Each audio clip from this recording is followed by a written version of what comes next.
Trivia. Today, we will be talking about logical connectors. What are logical connectors? Logical connectors are linking verbs and phrases which establish in the logical relationship between ideas within a sentence or between sentences. Logical connectors are conjunctions.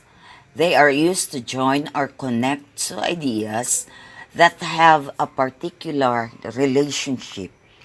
They may be grouped according to their meaning and function.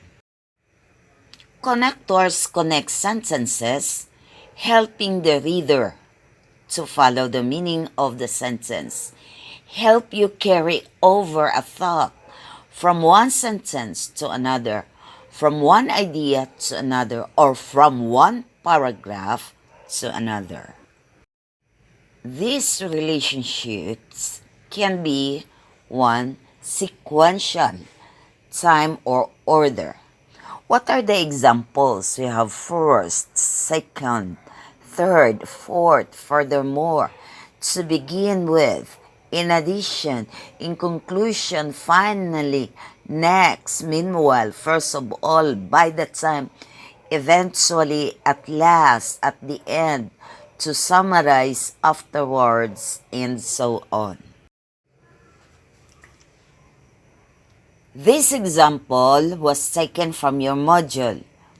You look at the encircled words. First, then, secondly, these are the connectors. Connectors are arranged in which things happen in a story by using the sequential connectors.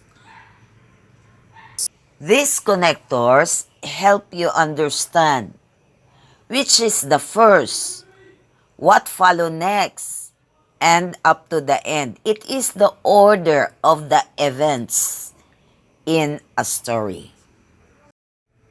I draw a lines to let you see the cause. What is the cause? And then another line for the effects. The cause is when the volunteers picked up 3 million pounds of garbage. That is the cause. And the effects is the both people and sea animals enjoy cleaner and safer environments. Next, we have audition. What are the examples? As well as further, furthermore, moreover, and then, and to, also. What more, in addition to, not only, but also, and so on. Again, I use the example in your module. The connectors used are moreover, furthermore. What are the additional informations shown in the example? The architectonic beauty has a rhythmic combination of solid and voids, concave and convex.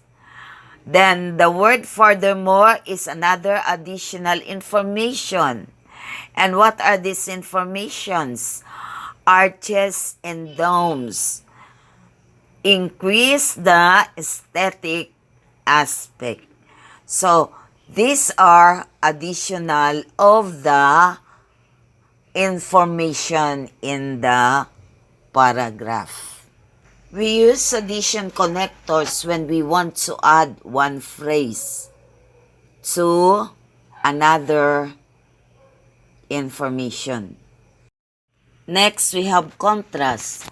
What are the examples? But, however, on the other hand, otherwise, unlike, conversely, at the same time, in spite of, and so on. Again, the example was taken from the module. What are the connectors used in the paragraph? We have however, but. On the other hand, let's have the first one.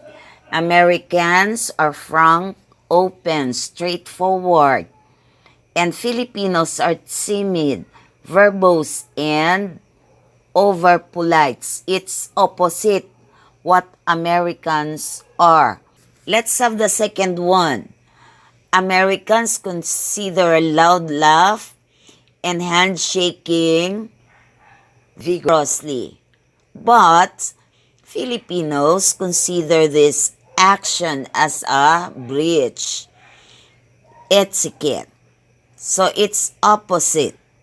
So these are the two contrasting ideas and information.